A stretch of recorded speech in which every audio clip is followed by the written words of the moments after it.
Assalamualaikum warahmatullahi wabarakatuh. Jumpa lagi di channel yang keren ini, channel Mas Yano. Oke adik-adik, materi kali ini adalah materi stoikiometri, di mana hari ini kita akan membahas mengenai perhitungan reaksi kimia dan reaksi pembatas. Oke, nah yang akan kita bahas pertama kali adalah perhitungan reaksi kimia. Jadi yang akan kita bahas pertama kali adalah perhitungan reaksi kimia. Oke, nah pada perhitungan reaksi kimia ini nanti adik-adik, perbandingan sebuah koefisien reaksi nanti menunjukkan perbandingan mol zat-zat yang bereaksi.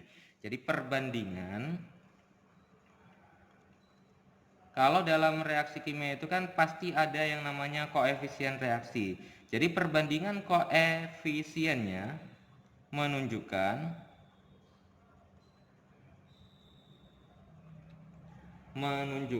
perbandingan mol zat-zat. Perbandingan mol zat-zat. Oke, nah jadi kalau misalkan kita akan mencari mol, misalkan ada mol yang akan kita cari, mol zat dicari misalkan, maka mol zat yang akan kita cari ini bisa kita dapatkan dari koefisien zat yang dicari dibagi koefisien zat yang diketahui, kemudian dikalikan dengan mol zat yang diketahui tentunya.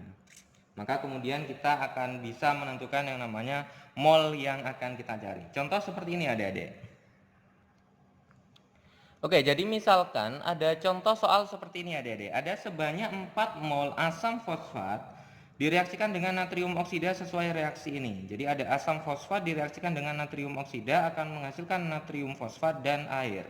Nah, yang ditanyakan adalah tentukan mol dari natrium oksida ini yang diperlukan serta Na3PO4 dan H2O yang dihasilkan. Maka untuk menjawab soal seperti ini kita harus menuliskan reaksinya terlebih dahulu. Jadi ada Na2O direaksikan dengan H3PO4, maka kemudian akan menghasilkan Na3PO4 dan air. Nah, kemudian kita harus menyetarakan reaksi ini. Ingat, menyetarakan reaksi yang kita setarakan adalah kationnya dulu. Ini Na-nya 2, ini 3. Berarti biar sama, ini kali 2, ini kali 3. Kemudian anionnya di sini PO4. PO4 di sini ada 2, di sini ada 1. Berarti di sini kali 2. Kemudian hidrogennya ada 6, di sini ada 2, berarti di sini dikali 3. Nah, kemudian adik-adik, kita ingat di sini bahwa kita harus tahu bahwa yang diketahui adalah molnya asam fosfat. Berarti di sini adik-adik. Nah, untuk menentukan mol zat yang dicari ini adalah 4 mol. Sehingga yang ditanyakan adalah ini berapa, dan ini berapa. Gini ya. Nah, sekarang kita akan hitung. Misalkan mol zat yang dicari adalah Na2O. Berarti koefisien zat yang dicari 3 dibagi yang diketahui 2 kali mol zat yang diketahui. Berarti 3 per 2 kali 4. Kalau 4 bagi 2 itu kan 2 kali 3 berarti 6. Berarti molnya Na2O adalah 6. Kalau ini karena koefisiennya sama berarti juga sama 4 mol. Karena ini 3 berarti ini juga 6. Nah, ini adalah cara menentukan mol yang terdapat pada sebuah reaksi. Jadi setelah kita menentukannya menggunakan mol zat yang dicari sama dengan koefisien zat yang dicari dibagi koefisien zat yang diketahui kali mol zat yang diketahui, maka kita akan bisa menentukan mol yang akan kita cari, entah itu reaksi atau hasil reaksi. Maka didapatkan di sini adik-adik, molnya Na2O adalah sebesar 6 mol. Kemudian ada molnya Na3PO4 adalah sebesar 4 mol.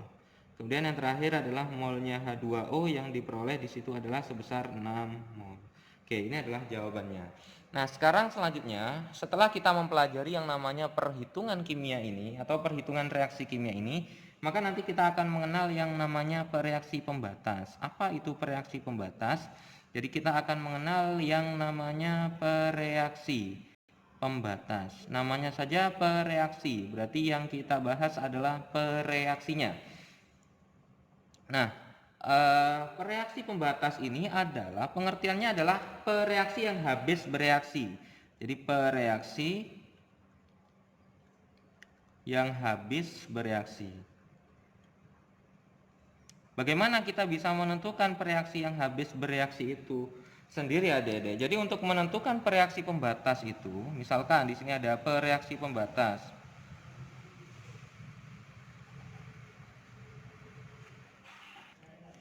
Untuk menentukan pereaksi pembatas ini adik-adik, kita harus membandingkan antara jumlah mol dengan koefisien. Nah, setelah kita bandingkan antara jumlah mol dengan koefisiennya, maka kemudian kita cari yang terkecil. Yang terkecil itulah yang berperan sebagai pereaksi pembatas. Oke, sekarang kita akan coba mengerjakan contoh soal biar lebih paham adik-adik. Oke, contoh soal seperti ini adik-adik. Pada reaksi antara 2 mol Fe2S3 bereaksi dengan 3 mol O2 dan 6 mol H2O menghasilkan 4 mol FeOH 3 kali dan 6 mol S. Jika ternyata ada 4 mol Fe2S3, 4 mol O2 dan 6 mol H2O bereaksi secara sempurna, maka berapakah mol dari FeOH 3 kali dan S yang akan dihasilkan? Nah, untuk menjawab soal ini, maka kita harus menuliskan reaksi yang sudah setara ini adik-adik. 2Fe, 2S3 bereaksi dengan 3O2, bereaksi dengan 6H2O, dan menghasilkan 4 mol FeOH 3 kali dan 6 mol S. Nah, maka untuk menentukan berapa mol FeOH 3 kali dan S-nya, maka kita harus menuliskan mula-mula reaksi dan sisa. Mula-mula reaksi dan sisa. Nah, nanti pada keadaan reaksi ini, jumlah mol-mol yang terdapat pada saat bereaksi itu sama dengan perbandingannya sama dengan jumlah koefisien yang terdapat pada reaksi tersebut. Nah, sekarang kita coba menuliskan yang diketahui terlebih dahulu. Di sini ada 4 mol, Fe2S3 ada 4 mol, O2-nya ada 4 mol, H2O-nya ada 6 mol. Yang kemudian mula-mula FeOH 3 kalinya tidak ada, S-nya juga tidak ada. Sehingga kita coret seperti itu. Nah, kemudian untuk menentukan pereaksi pembatas, nah sebelum kita menentukan berapa mol FeOH 3 kali dan S yang akan dihasilkan, yang ditanyakan nanti di sini berapa, di sini nanti juga berapa. Nah, maka kita harus mengetahui terlebih dahulu pereaksi pembatasnya. Kita bagi saja antara molnya dibagi koefisien, mol bagi koefisien, mol bagi koefisien. Nah, yang terkecil itulah nanti yang akan berperan sebagai pereaksi pembatas. Nah, sekarang gini, berarti 4 dibagi 2 itu kan 2 ya. 4 bagi 3 itu sekitar 1,33. 6 bagi 6, 1. Berarti yang paling kecil adalah yang 1 adik-adik. Nah, karena yang paling kecil miliknya H2O, maka yang berperan sebagai reaksi pembatas adalah H2O. 6 ya. Kalau di sini koefisiennya 6, di sini molnya 6, berarti kalau koefisiennya 3, berarti di sini juga 3. Di sini 2. Di sini 4, di sini 6. Kebetulan sesuai dengan koefisiennya. Jadi pada saat reaksi ini, perbandingannya itu sama dengan perbandingan koefisien reaksi tersebut.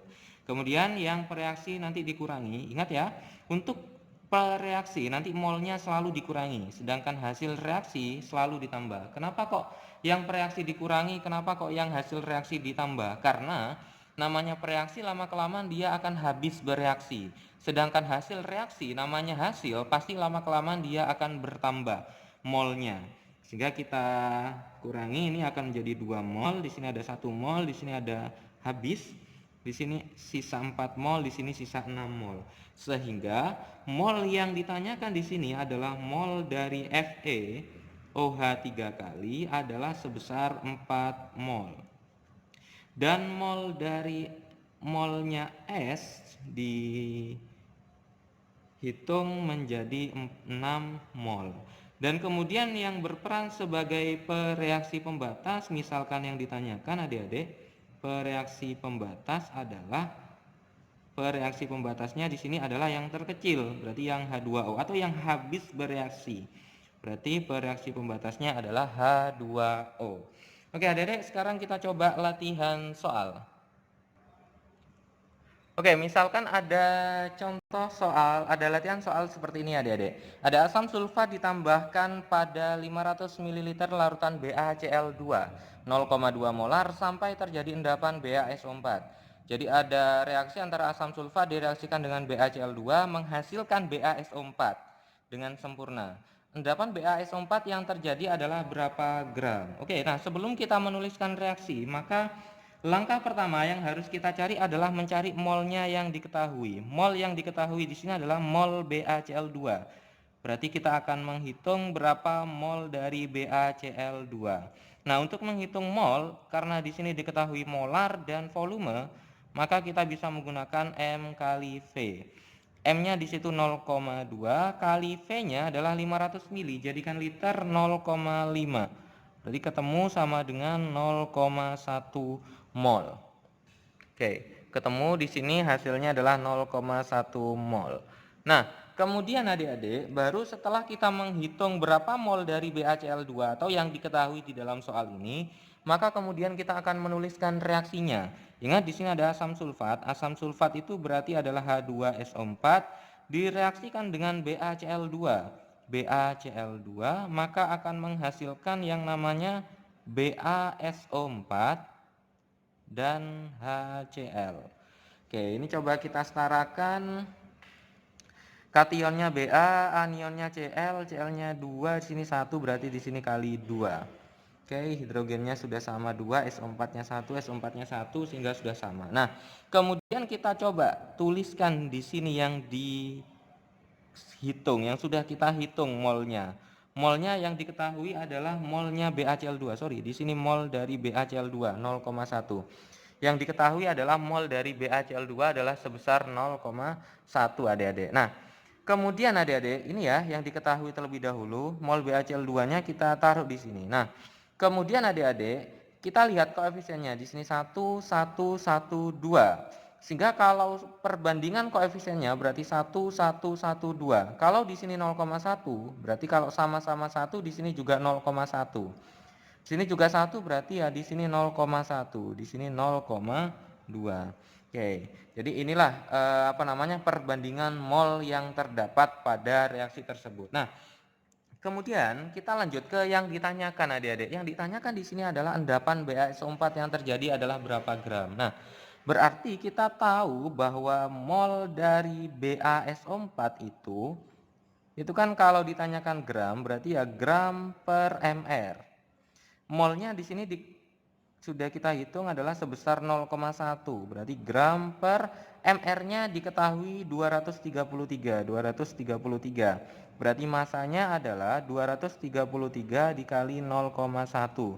Sehingga kita dapatkan hasilnya 23,3 gram. Hasilnya adalah 23,3 gram. Oke adik-adik. Jadi seperti ini kira-kira soal-soal yang berhubungan dengan stoikiometri pada perhitungan reaksi kimia dan reaksi pembatas. Oke adik-adik, sekian pembahasan video kali ini mengenai stoikiometri pada pembahasan perhitungan reaksi kimia dan reaksi pembatas. Jika adik-adik ada yang ingin ditanyakan dari video ini, silahkan adik-adik bisa menanyakannya di kolom komentar. Dan jika adik suka dengan video ini, jangan lupa like, subscribe, comment, and share videonya agar tidak ketinggalan video-video terbaru dari Mas Yano.